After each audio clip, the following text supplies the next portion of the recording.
많은 그리스도인들이 성경의 인물들 가운데 특히 우리가 요셉을 우리가 보고 있는데 요셉을 참 좋아합니다. 여러분들 요셉 좋아하시죠? 요셉 싫어하십니까?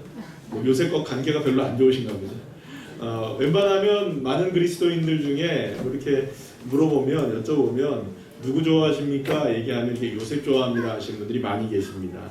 아마도 이 요셉이라는 사람을 좋아하는 이유는 그가 꿈꾸는 자이기도 했고 또 꿈을 잘 해석하는 사람이기도 했고 또 한 가지는 진짜로 꿈이 이루어집니까 안 이루어집니까? 또 이루어지게 되죠.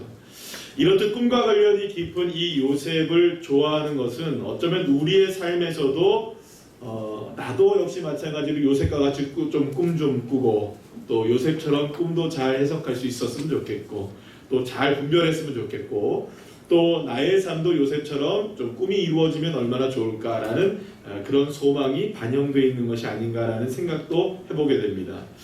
하지만 여러분 이 요셉의 인생을 우리가 좀 살펴보고 있는데 사실은 요셉의 인생을 깊이 살펴보고 연구를 해보고 말씀을 보게 되면 요셉이 꿈을 꾼 것 말고 꿈도 해석도 잘했고 꿈도 이루어지긴 했지만 사실은 그러나 요셉의 삶이 우리가 생각하는 그런 단순한 꿈과 관련된 인물만은 아니라는 것을 우리가 알게 된다는 것이죠. 오히려 요셉과 관련해서 우리가 알 수 있는 것은 꿈에 대한 이야기, 특히 이제 꿈에 관한 이야기에 있어서는 단지 어떤 한 사람의 꿈이 소망이 이루어지는 것을 요셉을 통해서 말하려고 하는 것이 아니라 오직 여호와 하나님의 생각과 여호와 하나님의 뜻이 요셉의 꿈을 통해서 이루어지더라. 요셉이 꾼 꿈을 하나님이 그렇게 사용하시더라라는 것을 우리가 알 수 있게 된다는 것이죠. 다시 말하면 꿈이 중요한 것이 아니라 꿈을 주신 하나님, 꿈을 해석하게 하신 하나님, 꿈을 이루신 누구? 하나님. 그러니까 주어가 누가 된다는 겁니까? 하나님이 된다는 것이죠. 특히 오늘 본문에서 요셉이 왕의 두 간원장의 꿈을 해석해 주는 장면이 나오게 되는데 이 꿈을 해석해 주면서 오늘 본문에서 이 꿈이 무엇이냐, 이걸 정확하게 아주 정확하게 정의를 내리면서 고백하는 말이 있습니다. 이게 바로 오늘의 그 설교의 제목이기도 한데요. 우리 한번 다 같이 한번 읽어볼까요? 시작. 해석은 하나님께 있습니다. 이런 말을 해요. 이 사실 놀라운 이 정의입니다. 꿈에 관한 놀라운 정의. 사랑하는 여러분, 오늘 이 말씀을 통해서 우리에게 꿈이 무엇이어야 하는지 또 우리의 꿈을 하나님은 어떻게 이루시는지에 대해서 깊이 있게 우리가 이해하고 깨닫게 되고 더 나아가서 저와 여러분을 향하신 하나님의 은혜의 말씀들이 어떻게 해서 이루어지게 될 것인지에 대한 이 기대감을 갖게 되는 저와 여러분 되시기를 간절히 축원합니다. 자, 요셉은 억울한 누명을 쓰고 감옥에 갇혔습니다. 오늘 본문에 보게 되면 요셉이 시위대장의 집안에 있는 옥에 갇혀 있다라는 것을 우리가 알게 되는데요. 여러분, 그러면 이 시위대장이 누구일까요? 시위대장은 누구일까요? 이게 바로 이제 보디발입니다. 그러니까 여러분, 지금 요셉이 갇혀 있는 이유가 뭐죠? 보디발 장군의 아내를 겁탈하려고 하다가 그렇게 이제 누명을 쓰고 어디에 갇힌 겁니까? 지금 옥에 갇혀 있는데 그 감옥이 다른 감옥이 아니라 이 보디발 장군의 감옥이었던 거예요. 그러니까 여러분, 이 지금 장소만 바뀐 겁니다. 요셉이 노예로 자기네 집에 있었다가 이제는 어디에 지금 있는 겁니까? 보디발 장군의 감옥에 지금 있는 거예요. 그래서 지금 보디발 장군은 자신의 집 사무를 누구에게 맡겼다가 이 요셉에게 맡겼다가 이제는 감옥의 사무를 누구에게 맡기고 있는 겁니까? 요셉에게 맡기고 있는 상황이 된 거예요. 어떻게 보면 요셉은 지금 사는 장소가 바뀌었을 뿐 자기가 하는 일은 더 커졌습니까? 작아졌습니까? 더 커졌어요. 작은 집 하나를 다스리고 있는 것과 이 감옥 전체의 살림을 사는 것과는 전혀 다른 일이기 때문이죠. 또 특별히 오늘 본문에서 보면 시위대장의 감옥에는 지금 어떤 사람들이 갇혀 있냐면 말하자면 고급스러운 사람들이 갇혀 있습니다. 그냥 막 일반 그냥 시중 잡배들 막 이런 막 강도짓하고 막 엉망으로 살았던 그런 사람들이 갇혀 있는 게 아니라 뭐 예를 들면 정치범들 같은 그런 사람들, 고위 관료들이 갇혀 있는 곳이 바로 이곳이었거든요. 그러니까 여기서 많은 것들을 누가 배우게 됩니까? 요셉이 이제 배우게 되죠. 어쨌든 간에 이렇게 이제 요셉이 갇혀 있을 때 어떤 사건 하나가 일어나게 됩니다. 그것은 그 이집트 바로의 왕이 바로입니다. 바로가 왕이고, 근데 이 바로를 시해하려는 사건이 있었던 것 같아요. 그래서 이 사건에 연루가 되었던 두 관원장이 옥에 갇히게 되는 일이 벌어지게 된 것이었어요. 이 관리는 오늘 성경에 보면 어떤 사람이라고 하냐면 술잔을 올리는 술 맡은 관원장, 그리고 빵을 만들고 떡을 만들어서 올리는 떡 맡은 관원장, 빵을 만들어내는 관원장이 두 사람이 이제 그 감옥에 갇히게 된 거예요. 그러니까 여러분들 왜 이 두 사람이 감옥에 갇히게 되었는가를 이제 유추해서 해석해 보면 아마도 이제 당시에는 고대 사회에는 왕을 시해하려는 그런 일들이 많았지 않습니까? 그러면 이제 이 음식을 누가 맛봐야 됩니까? 가장 믿을만한 사람들이 마지막 최종적으로 맛을 봐서 이게 먹어도 되는지 안 먹어도 되는지를 살펴본 다음에 누구를 줘야 됩니까? 왕에게 줘야 돼요. 근데 만약에 이 떡과 술을 맡아 있었던 사람들을 믿지 못할 사람으로 만들어 놓으면, 세워놓게 되면 어떤 일이 벌어질 수 있습니까? 얼마든지 왕을 시해하는 일들이 벌어질 수 있으니까, 소위 말하면 지금 오늘 이 술 맡은 관원장과 떡 맡은 관원장은 요즘 시대로 말하면 많이 들어보셨죠? 문고리들입니다. 그러니까 문고리 권력들이 바로 어떤 사람입니까? 이 두 사람이었던 것이죠. 그런데 이렇게 왕의 음식을 책임졌던 두 관원장이 이제 왕을 시해하려는 어떤 사건에 연루가 되었던 것 같아요. 그래서 이 두 사람에게 과연 어떤 잘못이 있는가를 살펴보기 위해서 이제 바로가 화가 난 상태에서 이 두 사람을 어디에 가둬놓은 겁니까? 조사를 하기 위해서 이 감옥에 가둬놓은 상태였어요. 바로 그때 시위대장이었던 보디발이 이 두 사람, 지금으로 말하면 대단히 높은 사람들 아니겠어요? 그죠? 뭐 비서실장 이 정도 되는 사람들 아니겠습니까? 권력 실세 문고리들 아닙니까?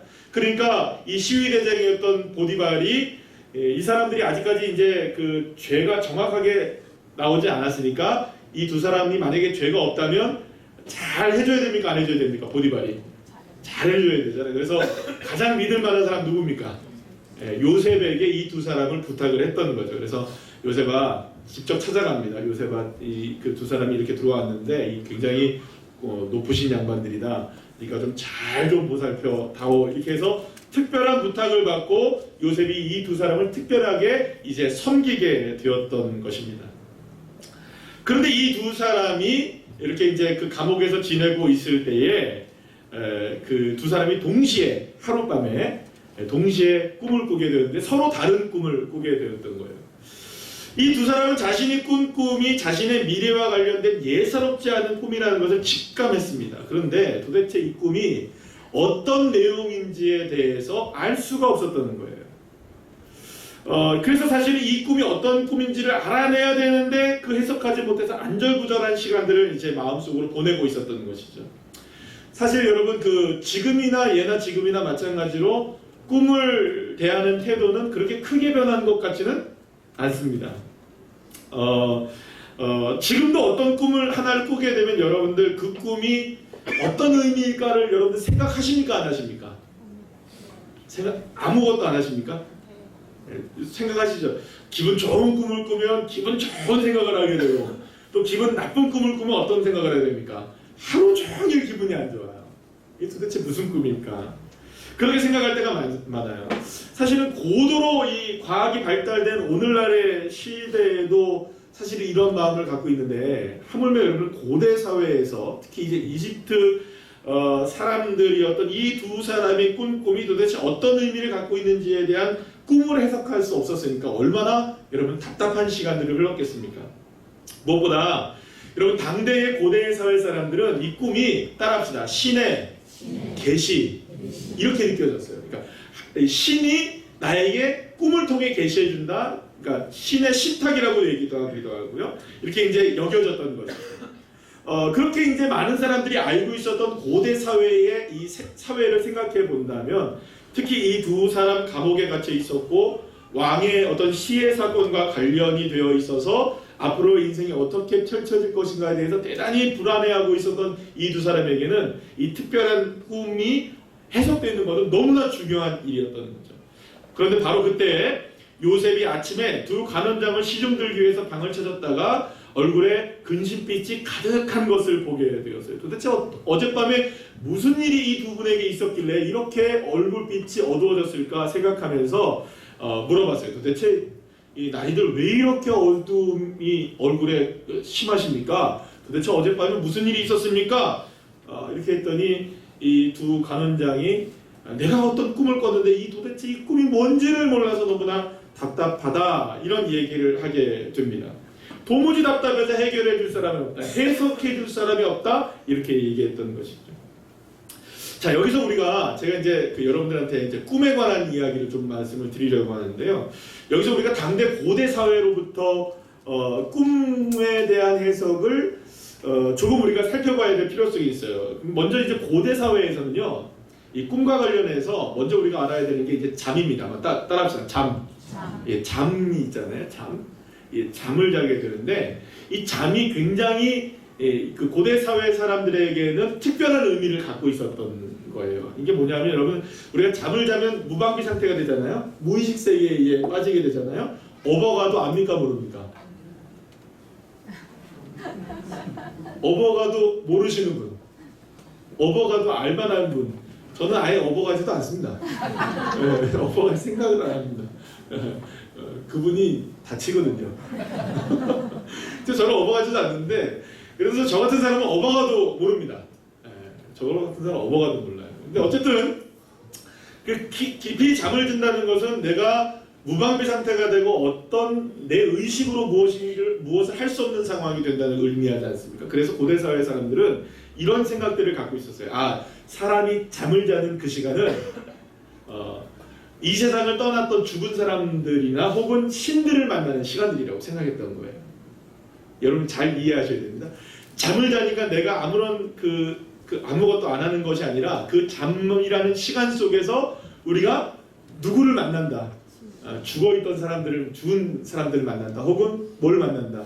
신들을 만난다. 이런 생각을 하고 있었던 거예요. 그래서 특히 이제 신들이 거하는 세계에 들어가서 만나는 이 시간과 공간의 시간이 이 잠을 통해서 이루어진다고 생각했던 거예요. 그러니까는 쉽게 말하면 잠을 자고 있는 순간에 내가 신을 만나고 혹은 누군가를 만나게 돼서 있었던 그 경험이 무엇으로 남게 된다.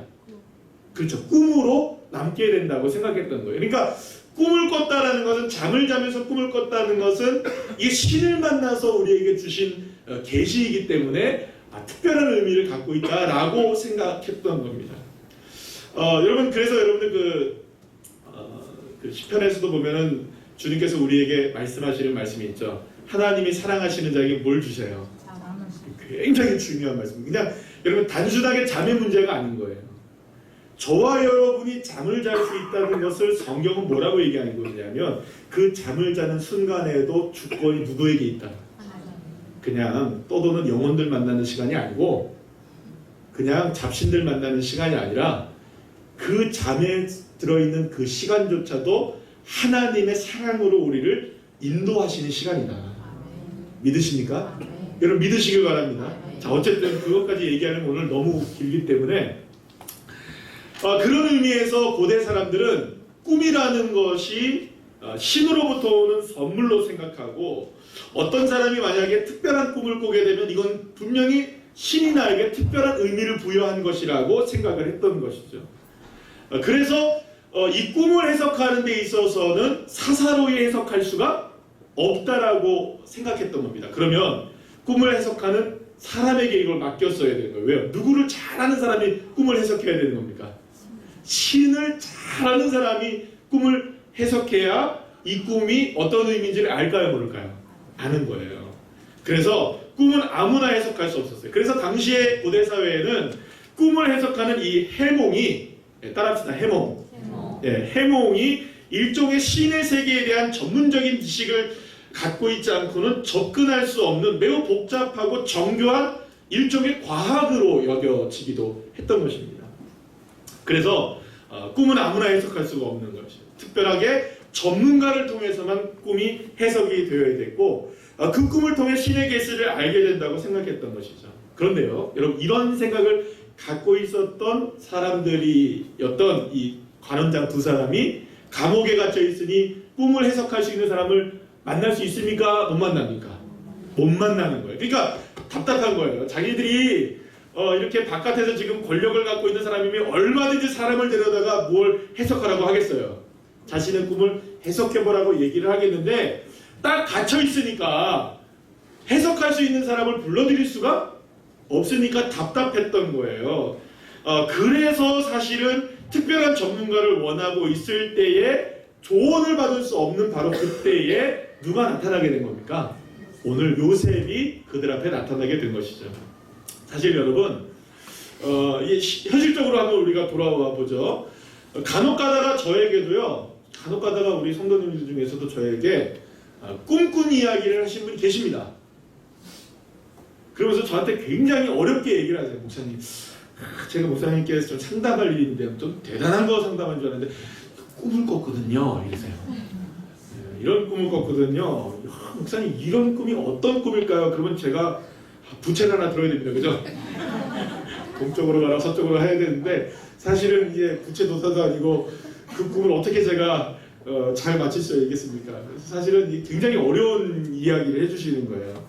사실은 어떻게 보면 이래요. 그 꿈을 꾼 상태에서 얼마나 답답하면 그 꿈이 도대체 어떤 뜻인지를 궁금하니까 누구에게까지 찾아온 겁니까? 저에게까지 찾아온 거죠. 자, 그런데 바로 이제 그 요셉도 이런 상황에서 누구를 만난 겁니까? 이 두 관원장을 만나게 된 거예요. 자, 그런데요, 바로 이때 요셉이 이렇게 우리 모든 사람들, 그 고대 사회, 특히 이제 두 관원장도 그렇지만 사실은 우리 모두가 이 꿈에 대해서 그런 생각들을 가지고 있는 우리들 모두에게도 굉장히 중요한 일침을 가하는 고백을 하게 되는 것을 봅니다. 여러분, 꿈의 해석은 특히 이제 꿈과 꿈의 해석, 특히 이제 해몽이라고 하는 이것은 어떠한 특별한 지식과 정보를 가진 사람이 하는 것이 아니고 오직 따라합시다. 하나님만이 해석하신다. 이 얘기를 하고 있는 거예요. 요셉의 이러한 주장은 이후에 바로 왕이 꿈을 꿨을 때에도 일관되게 흔들림 없이 이 생각을 가지고 바로에게까지 이야기를 하게 되는 것으로 봅니다. 우리 창세기 41장 16절 말씀 한번 볼까요? 시작. 요셉이 바로에게 대답하여 이르되 내가 아니라 하나님께서 바로에게 편안한 대답을 하시리이다. 그러니까 누가 해석한다는 겁니까? 내가 해석하는 것이 아니라 해석은 누구에게 있다? 하나님께만 있습니다. 하나님이 편안하게 해석하게 해주실 것입니다 라고 이야기하고 있다는 것이죠. 사랑하는 여러분, 요셉은 꿈의 해몽은 누구에게 있다? 여호와 하나님께 있다. 이것을 온전하게 믿고 있었던 것이에요. 그리고 이 놀라운 진리를 살아있는 권력이었던 이집트의 바로 앞에서도 당당하게 이야기할 수 있을 만큼 요셉은 추호의 의심이 없이 흔들림 없이 온전히 이 사실을 믿고 있었던 것이죠. 자, 그런데 여기서 우리가 중요한 것이 있습니다. 요셉이 바로에게도 말했던 것처럼 꿈의 해석은 나 요셉이 하는 것이 아니라 누가 하신다? 하나님이 하신다는 거예요. 왜냐하면 요셉이 분명히 두 관원장이나 혹은 바로의 꿈을 알도록 인도를 해 주었지만 그 꿈의 해석은 내가 한 것이 아니라 누가 하시는 것이다. 자, 그러니까 여러분, 여기에서 우리가 해석이라는 말에 대한 분명한 의미를 우리가 잘 가지고 있어야 되는 거예요. 그러니까 여러분 잘 생각해 보세요. 해석은 내가 했습니까? 하나님이 하셨습니까? 꿈의 뜻을 누가 알려주신다는 겁니까?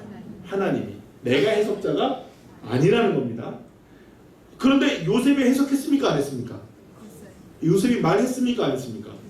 그래서 우리 착각하는 거예요. 요셉이 해석했구나. 아니에요. 요셉이 해석한 것이 아니라 누가 해석하셨다고요?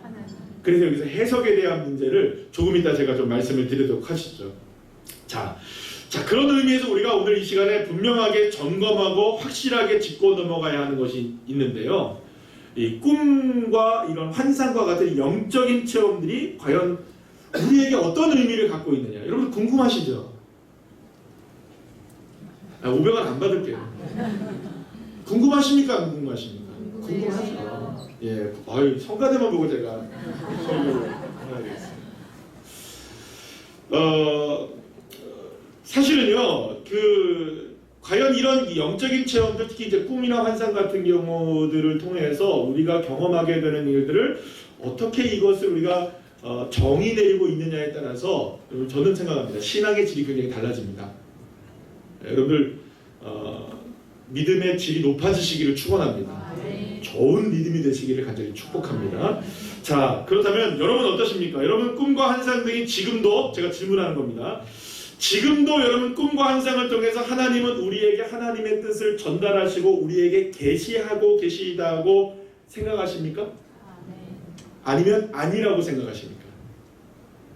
갑자기 이상해지죠. 다시 한번 물어볼게요. 꿈과 환상을 통해 주님은 우리에게 지금도 계시하실까요? 계시하지 않으실까요? 잘 대답하셔야 됩니다. 계시하는 거라고 얘기하고 싶은데 이런 뉘앙스는 분명히 계시하지 않는다는 것 같고, 그래서 계시 중간 정도로 대답하시는 분들이 간혹 보이시는데, 자, 이제부터 제가 말씀을 드리죠. 어떤 분들은 오늘 본문에서와 같이 구약이나 신약 성경에 꿈이 나오기도 하고 그 꿈을 통해 하나님께서 말씀하시기도 하고 하나님께서 뜻을 전하기도 한 내용들이 많으니까 지금도 여전히 하나님께서는 꿈으로나 환상으로 우리에게 하나님의 뜻을 계시하시고 또 주님의 뜻을 전하신다고 생각하고 믿고 있는 분들도 많이 계십니다. 자, 그러나 여기는 문제가 하나가 있습니다. 이것은 어디까지나 성경이 완전히 기록되기 이전의 문제입니다. 다시 말하면 성경이 기록되기 이전에는 우리가 근거되는 말씀이 없었기 때문에 그전에는 주님이 분명히 누구에게 말씀을 하셔야 됩니까?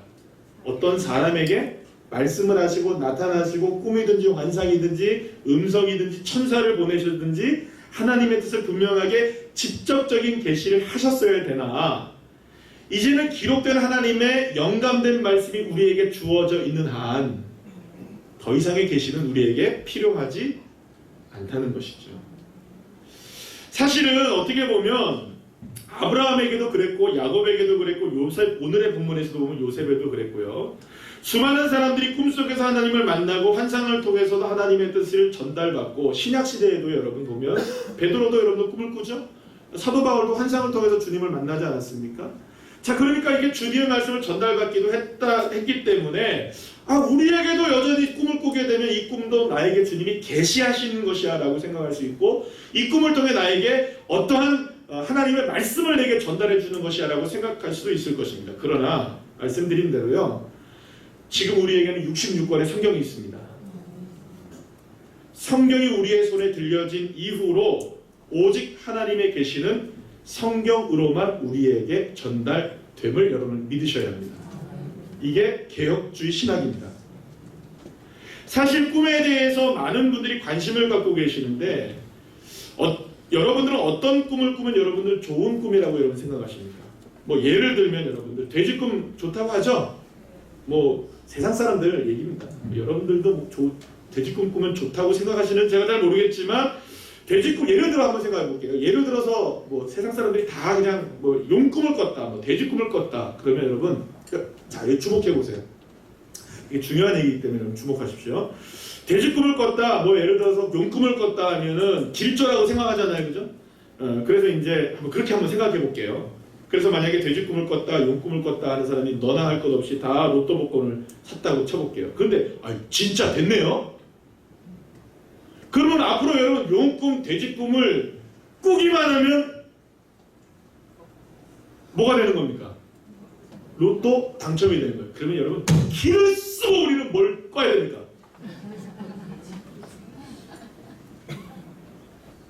밤새도록 하루 왼종일 돼지만 보고 있다가라도 저녁에 꿈은 뭘 꿔야 됩니까? 제 말이 이해가 되십니까? 그런데 제가 논리적 비약인지는 제가 모르겠어요. 여러분 만약에 돼지 꿈을 꿔서 그렇게 될 수 있는 것이라면, 여러분 제가 생각할 때 그런 생각을 해봤어요. 돼지 뭐하러 꿈을 꾸세요? 돼지랑 살지. 아니면 내가 돼지가 되지. 그렇죠? 돼지가 되는 게 되죠? 아니 꿈속에서 돼지가 길조라면 차라리 내가 돼지가 되는 게 훨씬 낫죠.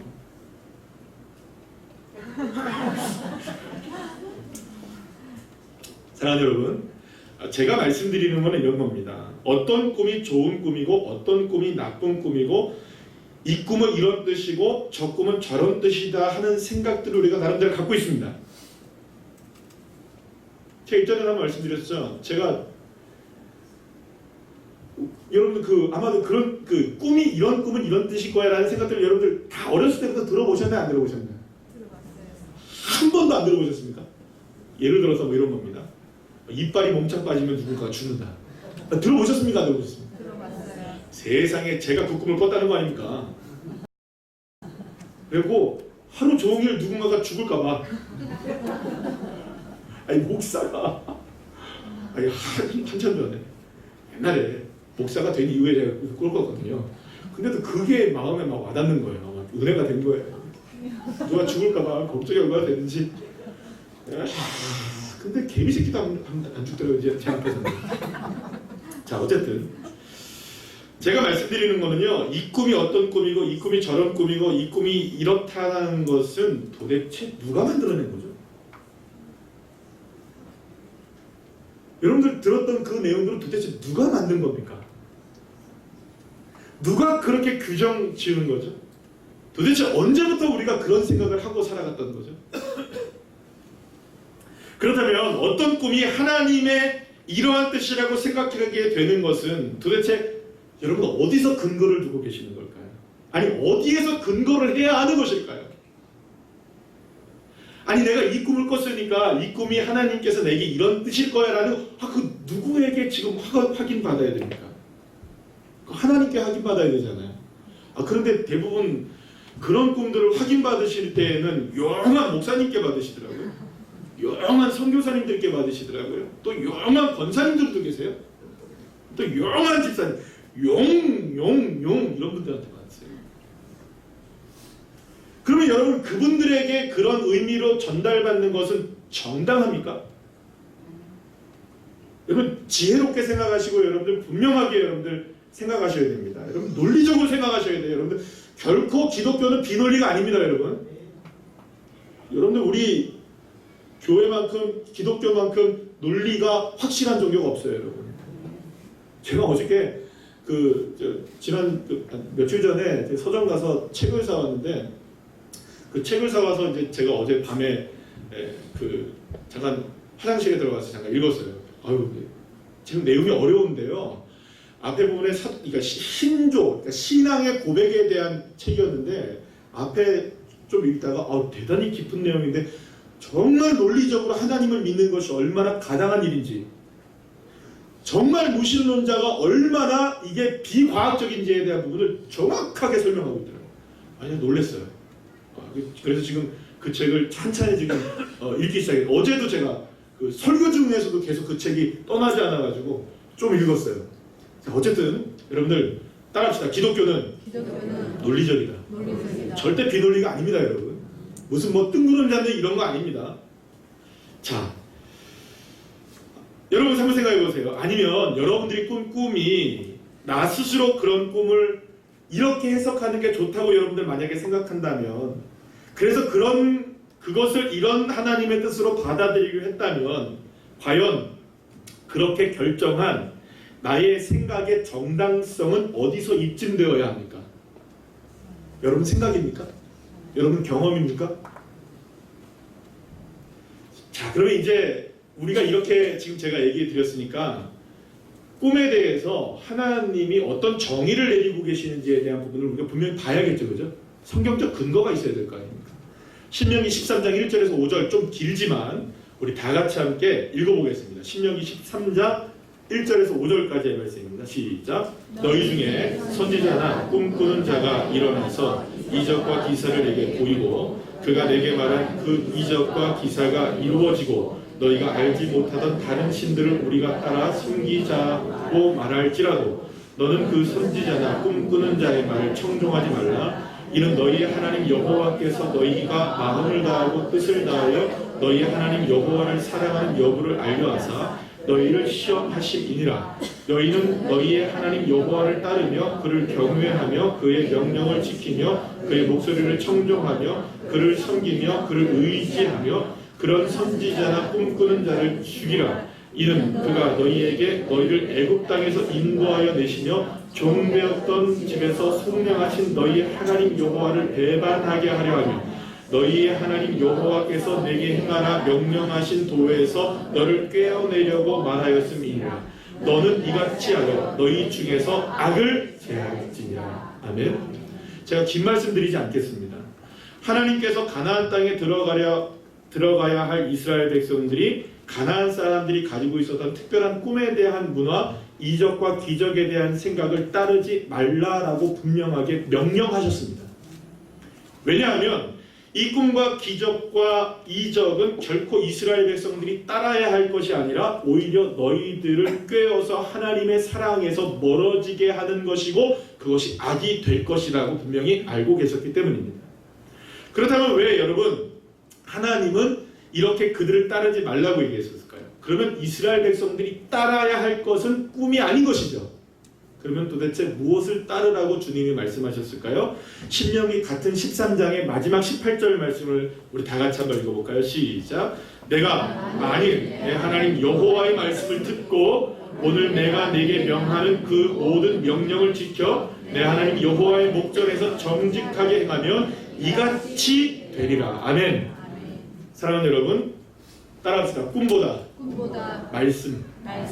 믿습니까? 아멘. 기적과 이적보다 하나님의 말씀을 정직하게 믿고 따라가는 것입니다. 아멘. 이 말씀은 꿈에 대한 더 이상의 논란을 잠재우기에 충분한 하나님의 말씀입니다. 여러분, 제가 답답한 것 중에 하나는 뭐냐면 이렇게 목사가 말을 해도 여전히 집으로 돌아가면 이렇게 생각합니다. 아, 그래도 꿈이 중요하지. 그러니까 답답한 거예요. 분별하시기를 간절히 축원합니다. 아멘. 사랑하는 여러분, 저도 여러분들과 같이 꿈을 꿉니다. 이제부터 제가 좀 말씀을 좀 드리죠. 때로는 정말 의미가 대단할 것 같은 꿈도 저는 꿉니다. 예사롭지 않을 일에 대한 꿈을 꾸기도 하고요. 여러분, 제가 이래 보여도요, 어떻게 보이는지 모르겠지만 이래 보여도 제가 어렸을 때부터 좀 꿈이 좀 컸습니다. 제가 어렸을 때부터 좀 꿈 좀 많이 꿨습니다. 보통 내기가 아니었습니다. 중학교 2학년 때부터 뭐 환상, 뭐 꿈, 뭐 저보다 많이 보신 분들이 있으면 나오시면 안 되죠. 있겠지만 저도 웬만큼은 다 했습니다. 저도 어렸을 때부터 제가 말씀드렸잖아요. 저희 아버님이 저를 40일 금식하고 키웠다고. 제 살이 그냥 찐 건지 아니잖아요. 주님이 하신 일이십니다. 주님이 채우신 놀라운 축복이죠. 그럼 저도 어렸을 때부터 그런 그 영적인 체험들을 굉장히 많이 하고 자랐습니다. 그러나 제가 지금 목사가 되고 제가 거의 한 20년이 넘도록 이런저런 모습으로 목회를 하고 오면서 제가 알게 되고 경험하게 되고 깨닫게 되고 만난 하나님, 제가 정의를 내리자면 이렇습니다. 꿈은 꿈 이상도 아니고 꿈 이하도 아니더라. 때로는 저도 꿈에 몰입한 적이 있었습니다. 때로는 제가 환상에 정말 깊이 있게 몰입한 적도 있었습니다. 사실 얼마 전까지만 해도 제가 그랬습니다. 그런데 그때 공교롭게도 제가 이제 설교를 준비하면서 생각을 해보니까 그럴 때였습니다. 내가 오직 주 예수 그리스도만 바라보겠습니다. 오직 주 예수님만 의지하겠습니다. 오직 예수님이 전부입니다. 오직 예수님이 나에게 충분합니다라고 믿음으로 고백했을 때 오히려 꿈과 환상을 많이 보게 되었어요. 그리고 주변에 꿈꾸는 분들이 저에게 막 붙어 다니셨어요. 놀랍게도. 그런데 제가 그렇게 이제 말로는 주님이 최고입니다, 주님이 전부입니다라고 외치면서 지금 돌이켜 생각해 보면 꿈 하나 꾸고 환상 하나 보고 누군가가 이런 꿈을 꿨다고 하고 저런 환상을 봤다고 하면 거기에 마음이 계속 쓰이는 겁니다. 주님 최고입니다. 주님 최고입니다. 그 꿈. 이렇게 됐던 거죠. 꿈 하나 꾸고 환상 하나 듣게 되고 이런 이야기 저런 이야기 듣게 되면 거기에 의미를 두고 거기에서 길을 찾으려고 나름대로 생각을 많이 하고 있더라고요. 그런데 그렇게 시간을 보내다 보니 하나님께서 한 가지 사건을 경험하게 하셨습니다. 그게 바로 2016년 1월 10일이었습니다. 빈들에서 예배를 드리게 했던 겁니다. 그리고 모든 꿈들과 모든 환상들과 모든 생각들을 다 철저하게 깨버리시고 오직 하나님 말씀, 오직 주 예수 그리스도, 오직 주 여호와 하나님 있습니까? 그분만 바라보게 하셨습니다. 모든 꿈들, 모든 환상들을 다 깨트려버리고 제가 고백하고 제가 원했던 대로 오직 예수 그리스도 그분만 남게 하시고, 가끔 저희 집사람이랑도 여러분 제가 여러분한테 이렇게 말씀드리는 목사님 완전히 꿈을 무시하고 계시는구나 이렇게 여러분들 여기실 수도 있겠지만 저희 집사람하고 같이 함께 꿈 얘기 많이 합니다. 이런 꿈 꿨다 저런 꿈 꿨다 얘기 많이 하고요. 그러나 그 꿈들 속에서 저는 중요하게 생각하는 것입니다. 절대로 그 꿈에 휘둘리지 않습니다. 말씀이 먼저거든요. 주님이 나에게 말씀하신 게 먼저고 오직 말씀에 벗어나면 그 꿈 버리셔야 됩니다. 오직 예수 그리스도에서 벗어나면 그 꿈 버리셔야죠. 아무리 돼지꿈이면 뭐합니까 여러분? 사랑하는 여러분, 저도 지금 꿈꿉니다. 때로는 환상 같은 것을 보기도 합니다. 때로는 그럴 때일수록 여러분 이제는 압니다. 꿈꾸고 환상 볼 때마다 이제는 더 깊이 있게 알게 되었습니다. 하나님의 말씀에 더 몰입하게 됩니다. 말씀을 더 묵상하게 됩니다. 오직 하나님의 말씀에서 길을 찾으려고 애를 쓰고 있고 오직 말씀 안에서 제 삶의 제 사역의 방향이 발견되지기를 소망하고 있습니다. 그리고 몸부림치는 겁니다.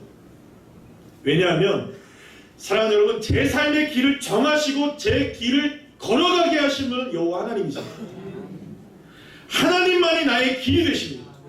주 예수님만이 나의 진리가 되시기 때문에 하나님의 말씀만이 내가 걸어가야 할 충분한 이유가 되시고 목적이 되시기 때문에 주님만이 나를 이끌어 가시기 때문에 저는 주님의 말씀만을 붙잡는 길을 선택하려고 합니다.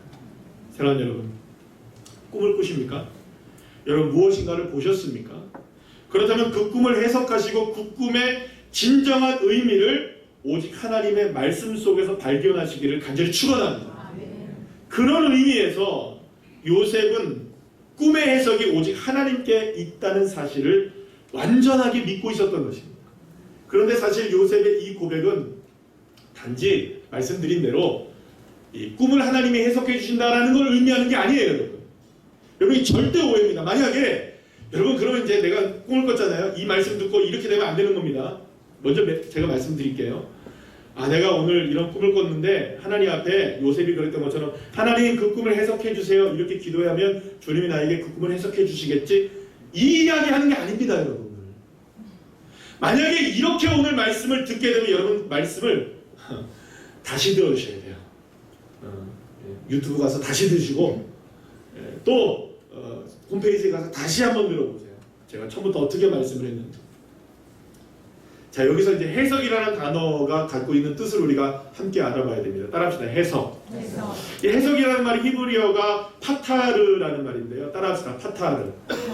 이 파타르라는 말인데 이 파타르라는 말은 활짝 열다라는 뜻을 갖고 있습니다.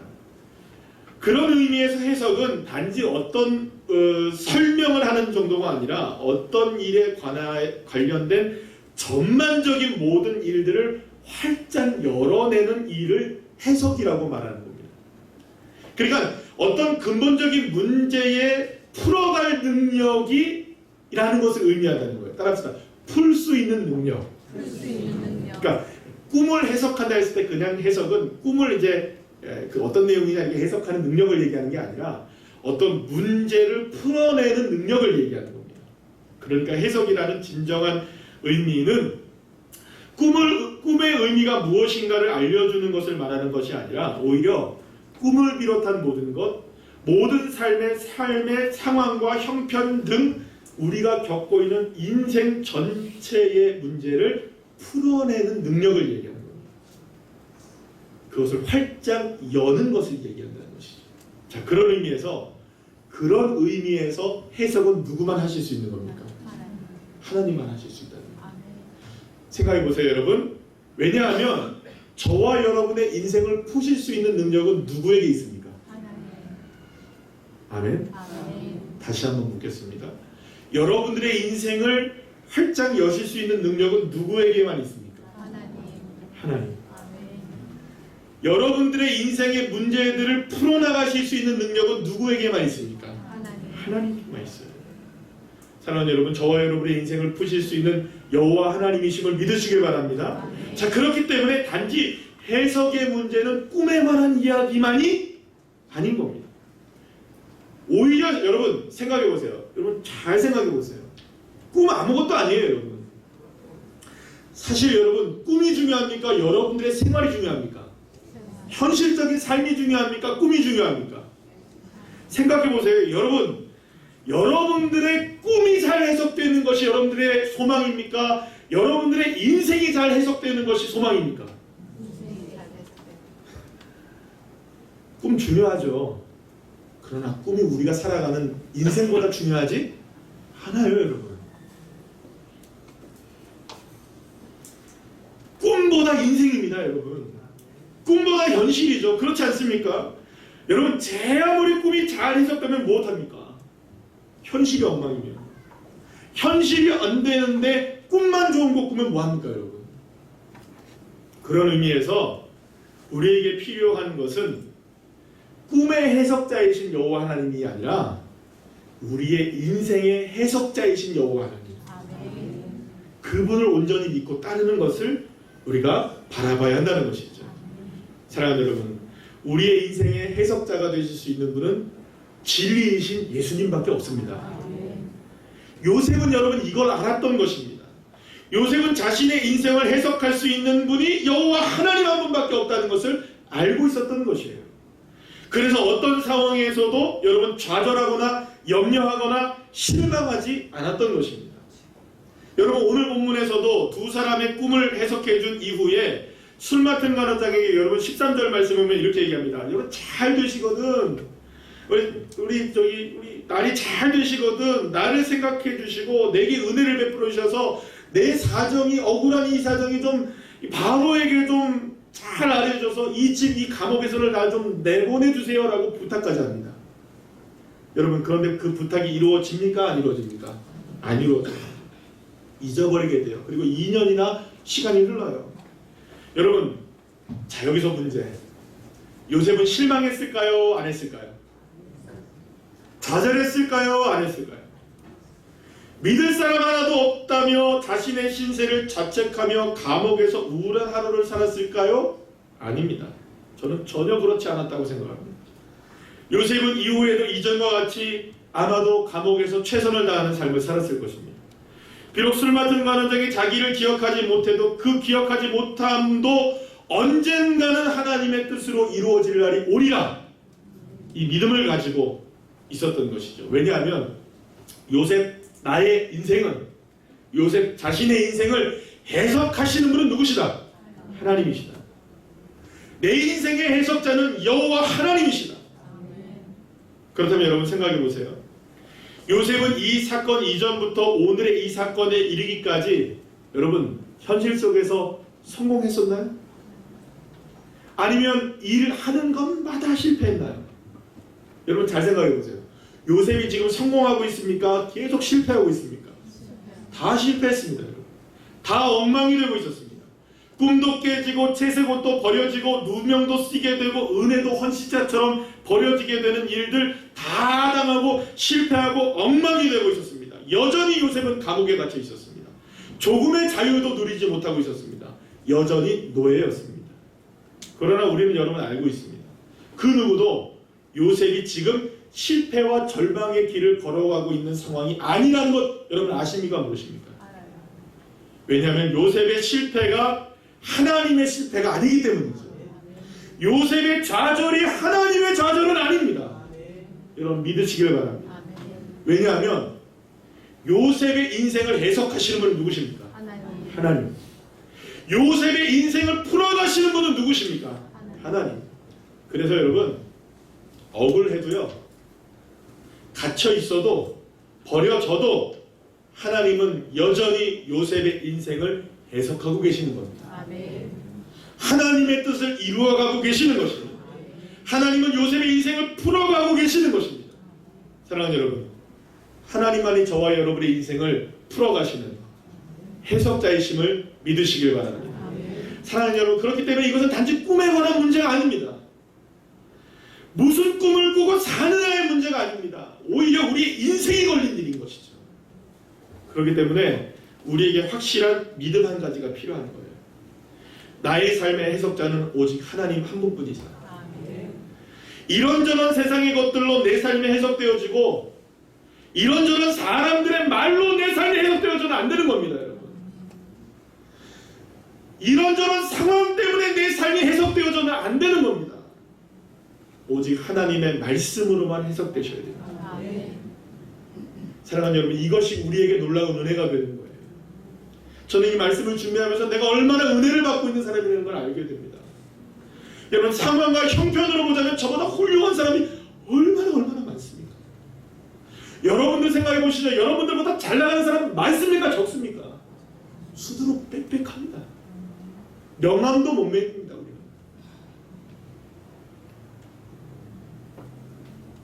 그러나 중요한 게 있습니다. 하나님이 나의 삶의 해석자이심을 믿을 때 놀랍게도 우리의 실패와 아픔도 하나님의 승리와 만나게 하시는 놀라운 은혜의 순간이 다가오게 된다는 것이죠. 사랑하는 여러분, 욥이 고백하는 것을 아시죠? 욥이 그토록 아프고 실패했던 그 순간에 욥이 뭐라고 고백하냐면 내가 순금같이 나오리라. 아멘. 내가 순금같이 나오리라. 그렇기 때문에 오늘 이 시간 저와 여러분에게 필요한 것은, 여러분 따라합시다. 당당하게. 자, 여기 보세요. 당당하게 고개 들고 삽시다. 믿습니까? 아멘. 여러분, 우리의 인생을 해석하시는 분이 하나님이신데 아멘. 아니 세상의 해석으로 우리가 따라갈 이유가 있습니까? 없습니까? 세상이 너는 실패자야, 너는 안 돼 얘기해도 여러분 당당하셔야 돼요. 천만의 말씀, 하나님이 나만을 해석하실 수 있어. 아멘. 하나님이 나의 해석자이셔. 하나님이 나의 인생을 여시는 분이야. 아멘. 믿습니까? 아멘. 그렇기 때문에 여러분 당당하게 저와 여러분의 삶의 해석자이신 하나님 의지하고 살아가는 주의 자녀들 되시기를 소망합니다. 아멘. 그렇기 때문에 여러분 제발 우리 그 믿음의 사람들은 감정에 휘둘려서는 안 됩니다. 여러분, 이 감정에 휘둘리는 게 얼마나 무서운지 몰라요. 상황에 매몰되어서도 안 됩니다. 그리고 결국에는 형편의 문제가 아니라는 것이죠. 여러분, 누가 한마디 했습니까? 여러분들한테? 누가 한마디 했습니까? 여러분, 그 누가 한마디 한 것 때문에 마음 상하셨죠? 그것 때문에 여러분의 인생이 해석되는 게 아니에요. 놀랍지 않습니까? 그 말 한마디, 그 상황 한 상황, 그리고 그 어떤 일 때문에 우리의 인생이 해석되는 게 아니라 하나님이 해석해 가시는 거예요. 아멘. 사랑하는 여러분, 지금 여러분들이 한번 스스로에게 질문을 해보시죠. 나는 지금 무엇으로 내 인생을 자꾸 해석하려고 하는가? 여러분, 꿈입니까? 여러분, 사람입니까? 여러분, 여러분들의 생각입니까?